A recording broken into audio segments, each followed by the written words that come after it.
Hello बच्चों। आज मैं आपको कक्षा 9वीं जिसका विषय है गणित, इसकी वर्कशीट नंबर 1 समझाऊंगी, जिसकी डेट है मेरे पास 5 जुलाई। तो वर्कशीट शुरू करने से पहले मैं आपको एक चीज बताती हूँ। मैंने आपको एनसीईआरटी से सारे पूरे 9th के जो चैप्टर्स हैं आपके मैथ्स के, वो स्टार्ट करा दिए हैं इस चैनल पे, मैथ्स बाय श्वेता कक्षा 9 गणित। इस पे आपको एक्सरसाइज वाइज हर एक्सरसाइज की वीडियो यहाँ पर मिल जाएगी। चैप्टर नंबर 1 से स्टार्ट है, तो आप यहाँ से अपने एनसीईआरटी का कोर्स स्टार्ट कर सकते हैं। तो चैनल को आप सब्सक्राइब कर लीजिएगा, ताकि आपको जब मैं और वीडियोस डालूं तो आपको नोटिफिकेशन मिल जाए। ठीक है, चलिए शुरू करते हैं हम अपनी वर्कशीट। तो वर्कशीट में आज हमारे पास क्या दे रखा है, पहले वाली क्लास की कुछ रिवीजन है यहाँ पर, है ना। चलो देखते हैं। क्वेश्चन नंबर 1 आपके पास यहाँ पर क्या दे रखा है, रानी के पास कितने रुपए हैं, 452। उसके पिताजी उसे ₹289 देते हैं। बताइए रानी के पास कुल कितनी राशि है। देखो, एक लड़की है यहाँ पर रानी, उसके पास 452 रुपीज तो पहले से ही थे। अब उसके पिताजी ने क्या किया, उसको 289 रुपीज और दे दिए। अब आपको ये बताना है कि रानी के पास अब कुल मिला के कितने पैसे हो गए। ठीक है, तो पहले उसके पास 452 थे, उसके पिताजी ने उसे 289 और दे दिए। तो दोनों को जोड़ देंगे तो हमें पता चल जाएगा ना कि रानी के पास अब कुल कितने पैसे हैं। तो दोनों को हमने जोड़ दिया, इसका मतलब रानी के पास अब कितने पैसे हैं, 741 है। क्लियर है। चलिए दूसरा प्रश्न देखते हैं। यहाँ पर आपसे कह रहा है रोहित के पास कितने रुपए हैं, 712। उसके भाई उससे ₹289 लेता है। रोहित के पास अब कुल कितनी राशि बची। देखो, अब यहाँ पर एक लड़का है रोहित, उसके पास 712 रुपीज है। इसमें से क्या किया, उसके भाई ने उससे कुछ पैसे ले लिए, और कितने पैसे लिए, 289 रुपीज उससे ले लिए। अब हमको ये बताना है कि रोहित के पास कितने पैसे बचे। तो कितने बचे होंगे, अगर मैं जितने उसके पास पहले पैसे थे उसमें से उसने जितने अपने भाई को दे दिए वो हटा दूं, तो मुझे पता चल जाएगा ना कि रोहित के पास कितने पैसे बचे। तो वही चीज हमने यहाँ पर की। तो रोहित के पास इतने पैसे थे, उसमें से उसने भाई ने जितने लिए उनको हमने क्या किया, माइनस कर दिया। हटाने का मतलब यही तो हुआ ना, माइनस करना। तो यहाँ माइनस कर दिया, तो कितने पैसे बचे अब रोहित के पास, 423 रुपीज उसके पास बचे। ठीक है, चलिए थर्ड क्वेश्चन देखते हैं। यहाँ पर कह रहा है पार्क में 49 बच्चे हैं, प्रत्येक बच्चे के पास 13 गेंद है। ठीक है, बताइए कुल कितनी गेंद है। देखो, एक पार्क में आपके पास कितने बच्चे हैं, 49। उसमें हर एक बच्चे के पास ना 13 गेंद है। गेंद मतलब बॉल है। ठीक है, आपको ये बताना है कि बताओ कुल मिला के कितनी बॉल होंगी, कितनी गेंद है।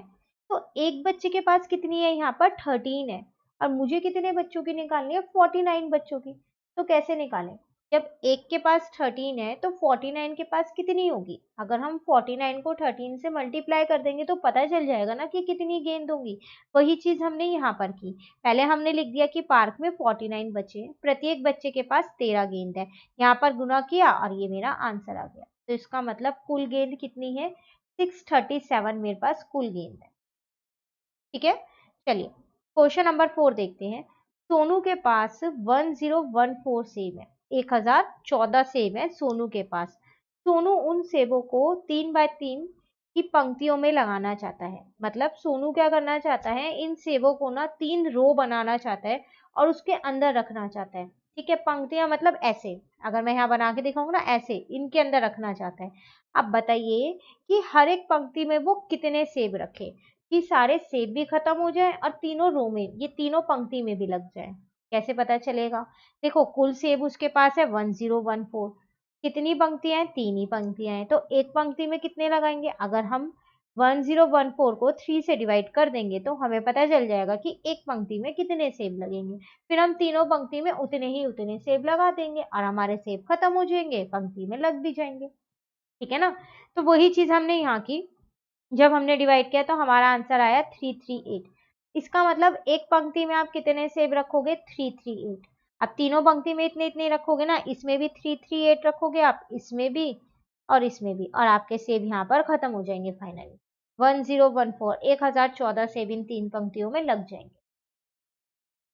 क्लियर है।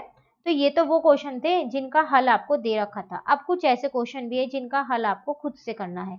चलिए यहाँ पर देखते हैं। तो पहला है आपके पास यहाँ पर, एक स्कूल में 725 विद्यार्थी हैं। आज 76 विद्यार्थी अनुपस्थित है, मतलब कि छुट्टी पे हैं। कितने विद्यार्थी उस स्कूल में उपस्थित हैं, मतलब कि कितने विद्यार्थी आए हैं वो आपको बताना है। देखो आपको यहाँ पर कह रहा है कि एक स्कूल में कितने बच्चे हैं, 725। तो अगर हम यहाँ पर इसको शुरू करें तो सबसे पहले हम यहाँ पर लिख देते हैं कुल विद्यार्थी।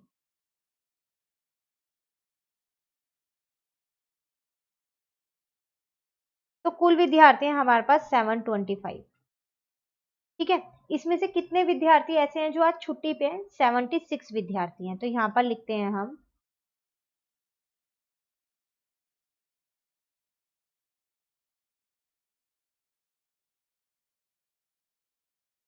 कितने विद्यार्थी अनुपस्थित है, 76। तो अब कितने विद्यार्थी हैं जो स्कूल आए हुए हैं वो आपको बताना है।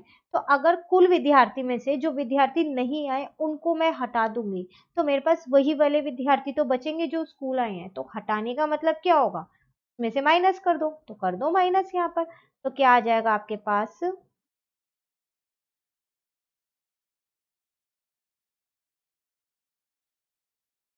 ठीक है ना, विद्यार्थी उपस्थित।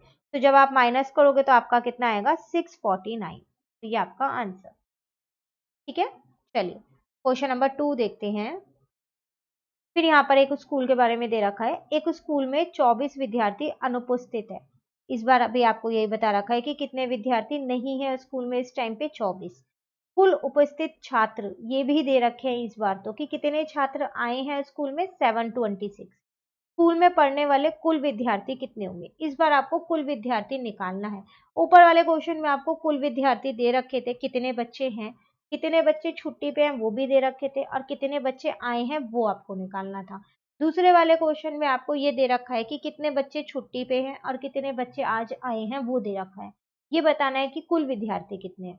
तो अगर मैं जितने बच्चे आज आए हैं उनको और जो बच्चे आज नहीं आए उनको दोनों को जोड़ दूं तो मुझे पता चल जाएगा उस स्कूल में कितने विद्यार्थी हैं, है ना। अब वही तो मुझको निकालना है यहाँ पर, तो चलिए यहाँ पर कर देते हैं उसको।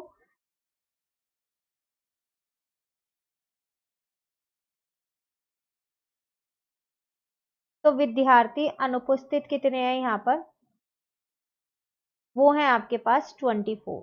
ठीक है,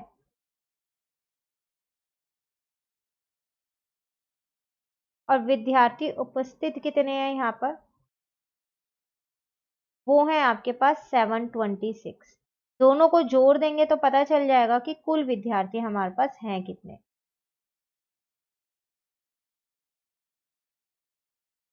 ठीक है ना, तो जब आप इन दोनों को जोड़ोगे तो आपके पास कितना आएगा, 750। इसका मतलब उस स्कूल में कुल कितने विद्यार्थी हैं, 750। ठीक है, चलिए क्वेश्चन नंबर 3 पे आते हैं। लता के पास 309 तथा रघु के पास कितने हैं, इसके 309 क्या है, खिलौने हैं, और इसके पास कितने हैं, 174 खिलौने हैं। ठीक है, दोनों के पास मिलाकर कुल कितने खिलौने कार हैं। देखो दो जने हैं यहाँ पर, एक लता और एक रघु। लता के पास खिलौना कार, कार होती है ना गाड़ी खिलौने वाली, वो कितनी है, 309 है, और रघु के पास कितनी है, 174 है। बताओ दोनों के पास कुल मिला के कितनी है। तो दोनों के अगर मैं जोड़ दूंगी तो मुझे पता चल जाएगा दोनों के पास कितनी है। तो यहाँ पर लिखते हैं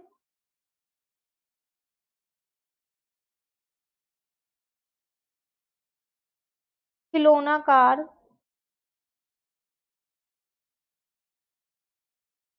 को ऐसे लिख लेते हैं, लता के पास कितनी है ना, दोनों दो जने हैं ना।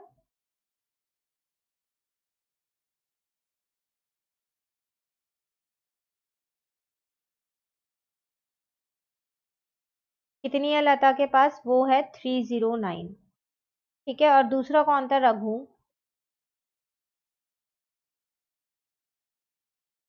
इसके पास कितने खिलौना कार है, इसके पास है 174। दोनों को जोड़ देंगे तो हमको यहाँ पर क्या पता चलेगा कि दोनों के पास मिला के कितनी है।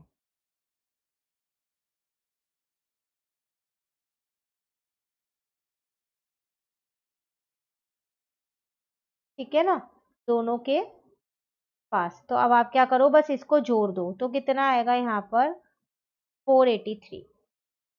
क्लियर, ये था क्वेश्चन नंबर 3, है ना, आसान आसान से क्वेश्चन। चलिए क्वेश्चन नंबर 4 पे आ गए। परीक्षा में अली को 431 तथा मनी को 331 अंक प्राप्त हुए। अली ने मनी से कितने अधिक अंक प्राप्त किए।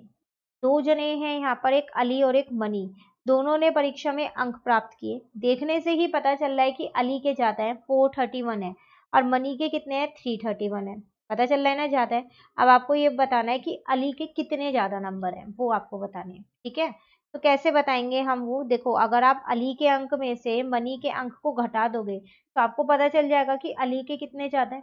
यही करोगे ना, तभी तो पता चलेगा। तो बस यहाँ पर हम वही करते हैं।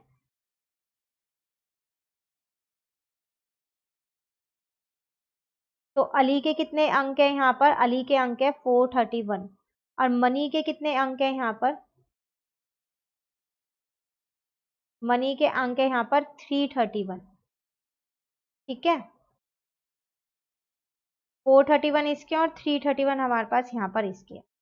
अब घटा दिया 100, तो कितने अंक ज्यादा है, 100 अंक ज्यादा है। तो यहाँ लिख देते हैं अली के मनी से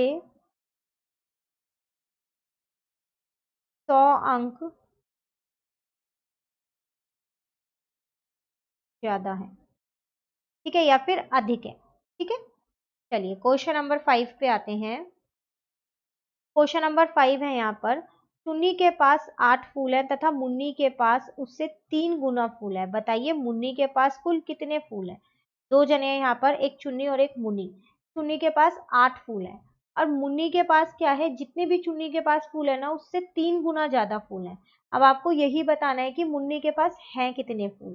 तो देखो मुझे यहाँ पर चुन्नी के पास दे रखे हैं कितने फूल है, तो यहाँ लिख देते हैं पहले।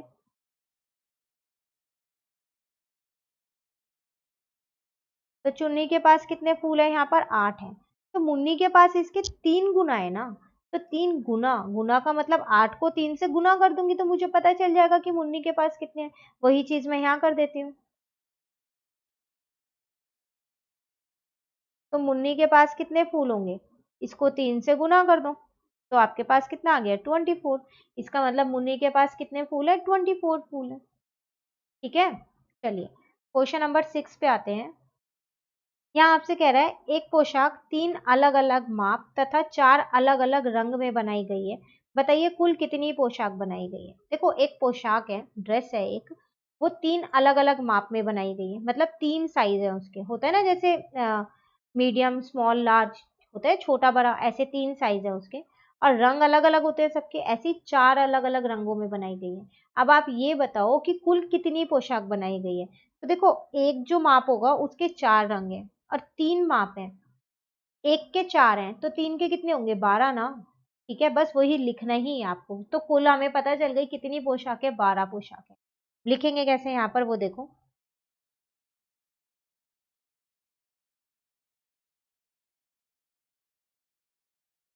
तो कुल पोशाक अलग अलग माप की कितनी थी, 3 थी।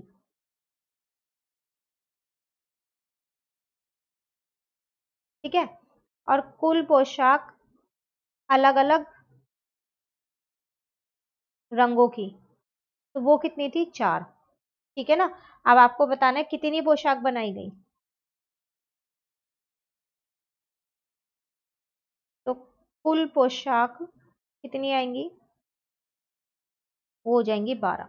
तो 12 पोशाक बनाई गई हैं, इसका मतलब अलग अलग कलर में कितनी है, 4।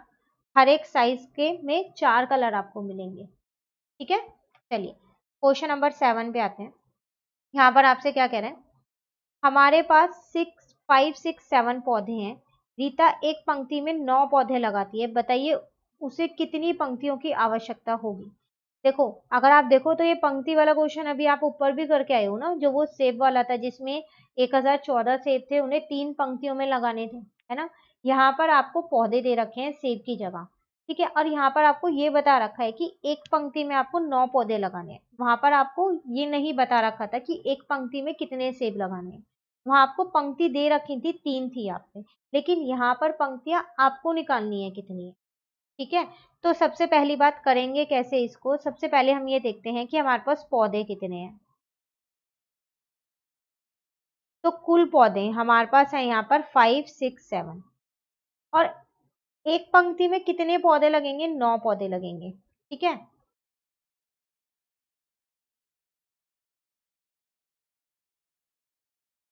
एक पंक्ति में कुल कितने पौधे लगेंगे? तो वो लगेंगे 9। ठीक है, मुझे यहाँ बतानी है कितनी पंक्तियों की जरूरत होगी कि ये सारे पौधे लग जाएं।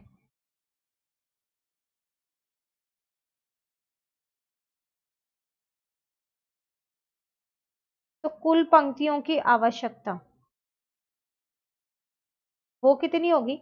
अगर आप इन कुल पौधों को, जितने भी आपके पास पौधे हैं, उसमें आपने एक पंक्ति में 9 लगाए हैं, उसे डिवाइड कर दो तो आपको पता चल जाएगा कि आपको कितनी पंक्तियां चाहिए होगी। चलो यहाँ डिवाइड करके देख लेते हैं। तो 9 6 जा 54 होता है, 2 बचा 7, 9 3 जा कितना होता है 27। इसका मतलब कुल पंक्तियां आपको कितनी चाहिए? 63। 63 पंक्तियों में आप क्या करोगे? हर पंक्ति में 9 पौधे लगाओगे, तब जाके आपको 567 पौधे लग जाएंगे सारी पंक्तियों में। क्लियर है? चलिए क्वेश्चन नंबर 8 पे आते हैं। लास्ट क्वेश्चन तो नहीं कह सकते क्योंकि अभी इस वर्कशीट में हमारे पास एक और चीज है सीखने के लिए। देखिए यहाँ कह रहा है निम्नलिखित को हल कीजिए। पहले क्वेश्चन 8 कर लेते हैं, फिर देखते हैं कि क्या है वो एक और चीज। तो यहाँ पर आपके पास 8वां प्रश्न है। पहले में आपको जोड़ना है, तो ठीक है जोड़ देते हैं, ये तो बहुत आसान सा है, सिर्फ प्लस ही तो करना है। ठीक है ना? तो जब आप इन्हें प्लस करोगे तो 16, 12 प्लस 1 13, यहाँ पर 1 कैरी लिया, 10 और 1 17, 4 प्लस 2 प्लस 6 7। ठीक है? ऐसी दूसरे में अगर हम देखें तो इसमें हमें क्या करना है? घटाना है, तो घटा देते हैं। चलो यहाँ पर ये तो आसान आसान से क्वेश्चंस आपको दिए हुए हैं, है ना? तो 1 में से 7 नहीं, तो 11 में से 7 गया 4, 14 में से 5 गया 9, 13 में से 4 गया 9, 1 में से 1 गया 0। तो ये आपका आंसर आ गया। ठीक है? थर्ड वाला अगर हम यहाँ पर देखें तो इसमें क्या करना है? मल्टीप्लाई 746 को 37 से। चलिए यहाँ पर कर देते हैं। तो 6 7 जा 42 हो गया, 7 4 जा 28 प्लस 2 32 हो गया। ठीक है, 7 7 जा 49 प्लस 3 52 हो गया। अब क्या करेंगे? 3 6 जा 18 हो गया, 3 4 जा 12 प्लस 1 13 हो गया, 7 3 जा 21 प्लस 1 22 हो गया। बस दोनों को आप क्या करो? यहाँ पर प्लस कर दो। तो 2 10 1 कैरी किया 5, यहाँ पर 7 आ जाएगा और यहाँ पर कितना आ जाएगा? 3 प्लस 2 5 6 आएगा। अच्छा यहाँ पर, और यहाँ पर 2 आ जाएगा। ये आपका आंसर आ गया। ठीक है, एक और रह गया अभी फोर्थ पार्ट, उसमें आपको क्या करना है? यहाँ पर डिवाइड करना है। चलिए डिवाइड यहाँ पर कर देते हैं। तो 5 बन जाए तो 5 हो जाएगा। अब ये वाली नीचे 0 लिखी तो 5 के टेबल में 0 तो नहीं आती है, तो ये 0 यहाँ लिखनी पड़ेगी। जब आप नीचे 0 लिखो, कोई भी नीचे एक डिजिट उतारो और उसका यूज ना करो तो एक 0 लगेगी। फिर एक और 0 उतारी, इसकी भी एक 0 लगा दी, फिर एक बार 5 उतारा, अब 5 के टेबल में 5 आता है 1 पे। फाइनली ये आपका आंसर आ गया। ठीक है, पर वर्कशीट अभी यहाँ खत्म नहीं हुई है। क्या रह गया है वर्कशीट में? वर्कशीट में रह गया है बोर्ड मास। क्या है ये? BODMAS. Bracket of divide multiply addition subtraction, ये इसकी फुल फॉर्म यहाँ पर रखी हुई है। बी का मतलब ब्रैकेट, मतलब कि जब भी आपके पास कोई ऐसा क्वेश्चन आए तो उसमें आपको सबसे पहले जो ब्रैकेट के अंदर संख्या होंगी उन्हें हल करना है। ओ का मतलब ऑफ, ऑफ का मतलब यहाँ पर होता है मल्टीप्लाई, डी का मतलब डिवाइड, एम का मतलब मल्टीप्लाई, ए का मतलब एडिशन और एस का मतलब सब्ट्रैक्शन। ठीक है ना? ये बोर्ड मास का जो कंसेप्ट है ना, ये पूरा, ये मैंने आपको एक अलग से वीडियो में पूरा समझा रखा है। बिल्कुल स्टेप बाय स्टेप मैंने आप लोगों को बताया है कि इन क्वेश्चंस को हल कैसे करते हैं। तो मैं उसकी लिंक आपको नीचे दे दूंगी डिस्क्रिप्शन में, आप एक बार वहां से ये वीडियो जरूर देखिएगा ताकि आपको ये पूरा कंसेप्ट अच्छे से क्लियर हो जाए। ठीक है, चलिए फिलहाल तो हम ये वाला क्वेश्चन देख लेते हैं, इन्होंने करके दिया है। तो 41 प्लस 9 मल्टीप्लाई 1 माइनस 20 डिवाइड और ब्रैकेट। तो सबसे पहले तो हमें ब्रैकेट सॉल्व करना है ना, तो ब्रैकेट के अंदर है 2 प्लस 3, तो सबसे पहले मैंने यहाँ 2 प्लस 3 को 5 लिख दिया और बाकी सब कुछ एज इट इज ही लिखा है। 41 प्लस 9 मल्टीप्लाई 1 माइनस 20, डिवाइड भी का साइन भी ऐसी है, बस यहाँ 5 आ गया। ठीक है, अब अगर आप इस वाले स्टेप में देखो तो आपके पास प्लस भी है, मल्टीप्लाई भी है, माइनस भी है और डिवाइड भी है। लेकिन इन चारों में से हमें कौन सा पहले हल करना है? हमें तो डिवाइड वाला करना है क्योंकि बोर्ड मास हमको यही कहता है ना? तो चलो डिवाइड इन दोनों के बीच में है ना, 20 और 5 के बीच में, तो डिवाइड कर देते हैं। तो क्या आ जाएगा? 4 आ जाएगा। बाकी इतना एज इट इज यहाँ पर मैंने ऐसे ही लिख दिया। ठीक है यहाँ तक। अब अगर आप अपने इस वाले स्टेप में देखो, इस वाले में, तो इसमें प्लस है, मल्टीप्लाई और माइनस है, लेकिन बोर्ड मास के हिसाब से तो हम पहले मल्टीप्लाई करेंगे ना। अब मल्टीप्लाई तो इन दोनों के बीच में है, तो 41 ऐसे ही लिख दो, प्लस ऐसे ही लिख दो, 9 इंटू 1 9 हो जाएगा, और माइनस का 4 ऐसे ही लिख दो। ठीक है ना। अब इस वाले स्टेप में देखें तो दो चीजें हैं, एक प्लस और एक माइनस, लेकिन बोर्ड मास के हिसाब से तो हम पहले प्लस करेंगे ना, तो इन दोनों को प्लस कर देते हैं 50, और ये माइनस का 4 ऐसे ही लिख देते हैं। अब 50 में से 4 को माइनस किया, 46 मेरा आंसर आ गया। यही स्टेप आपको यहाँ पर लिख के दिए हैं। क्लियर हुआ। अब इसके साथ साथ कुछ क्वेश्चंस आपको दे रखे हैं, टोटल 4 क्वेश्चंस हैं। चलिए देखते हैं वो कैसे करेंगे। तो अगर हम फर्स्ट वाला लें तो 200 माइनस 15 डिवाइडेड बाय 3 मल्टीप्लाई 5 है। तो माइनस मल्टीप्लाई और डिवाइड तीन चीजें हैं, पर मैं पहले क्या करने वाली हूँ, डिवाइड करने वाली हूँ बोर्ड मास के हिसाब से। तो 200 माइनस, इसको डिवाइड करेंगे तो 5 इंटू में 5। ठीक है। अब इस वाले स्टेप में एक माइनस है और एक मल्टीप्लाई है, लेकिन बोर्ड मास के हिसाब से मैं पहले मल्टीप्लाई करूंगी, क्योंकि उसमें m पहले आता है ना। तो 200 माइनस 25। अब 200 में से 25 को माइनस किया, 175 मेरा आंसर आ गया। क्लियर। चलिए एक और पार्ट यहाँ पर करते हैं, सेकेंड वाला। तो यहाँ पर है 24 डिवाइड 3 माइनस 2 मल्टीप्लाई 4। तो इसमें डिवाइड माइनस मल्टीप्लाई तीन चीजें हैं, पर मैं क्या करने वाली हूँ, पहले यहाँ पर डिवाइड। क्यों? क्योंकि बोर्ड मास के हिसाब से पहले डिवाइड ही होता है, तो यहाँ पर 8 बचेगा, बाकी सब कुछ ऐसे ही लिख देना है। अब इस वाले स्टेप में एक माइनस है और एक मल्टीप्लाई है, पर मैं पहले यहाँ मल्टीप्लाई करूंगी, तो ये माइनस वाले ऐसे ही रहने दिया, यहाँ पर 8 लिख दिया। 2 4 जा 8, बस अब माइनस कर दो तो 0 आपका आंसर आ गया। क्लियर है। चलिए थर्ड वाला पार्ट देखें, यहाँ पर करते हैं। तो 5 इंटू में 6 divide 6 plus 5 multiply divide plus. अब तो याद हो गया होगा, तीनों में से क्या पहले करना है, डिवाइड पहले करना है। इन दोनों के बीच में डिवाइड है, 6 को 6 से करेंगे तो 1 ही आएगा ना, प्लस का 5 ऐसी है। सेकेंड स्टेप में फिर दो चीजें दिख रही हैं, एक मल्टीप्लाई और एक प्लस, लेकिन पहले क्या करना है, मल्टीप्लाई करना है। तो 5 1 जा 5, प्लस का 5 ऐसी है, आंसर कितना आ गया, 10 आ गया। ठीक है। चलिए फोर्थ वाला करते हैं। अब फोर्थ वाला करने से पहले एक क्वेश्चन मैं आप लोगों को दूं, आप मुझे कमेंट करके बताना। ठीक है, एक तरीके से आपका होमवर्क क्वेश्चन है, कमेंट करके बताइएगा जरूर क्या आंसर आया। ये बोर्ड मार्क्स के ऊपर ही दे रही हूँ। ठीक है। 24 डिवाइड 12 माइनस 5 मल्टीप्लाई 1। तो आप इसे सॉल्व करके मुझे कमेंट करके बताइएगा कि आप लोगों का क्या आंसर आया। ठीक है। चलिए यहाँ पर करते हैं 21 माइनस 8 डिवाइड 4। लास्ट क्वेश्चन है इस वर्कशीट का। दो ऑपरेशंस दिख रहे हैं, एक माइनस और एक डिवाइड, लेकिन हम पहले डिवाइड करने वाले हैं। तो 21 माइनस यहाँ पर आ जाएगा 2। ठीक है ना। अब 21 में से 2 को माइनस किया, 19 मेरा आंसर आ गया। तो ये था आपके पास बोर्ड मार्क्स पूरा, जिसमें एक क्वेश्चन मैंने आप लोगों को दिया है। लिंक मैं नीचे दे दूंगी डिस्क्रिप्शन में, आप बिल्कुल वहां से स्टेप बाय स्टेप मैंने वहां पर आपको बोर्ड मार्क्स का रूल समझा रखा है, एग्जाम्पल्स के साथ पूरे, कि कैसे आपको करना है। ठीक है। ये क्वेश्चन का आंसर आप मुझे जरूर दीजिएगा कमेंट बॉक्स में कि आपका क्या आंसर आया। इसी के साथ आपकी ये वर्कशीट यहाँ पर कंप्लीट होती है। अब जो नेक्स्ट वर्कशीट है वो हम अपनी नेक्स्ट वीडियो में समझेंगे। तो अगर आपको ये वीडियो अच्छी लगी तो आप इसको लाइक जरूर कीजिएगा और मेरे चैनल को सब्सक्राइब कीजिए। Thank you.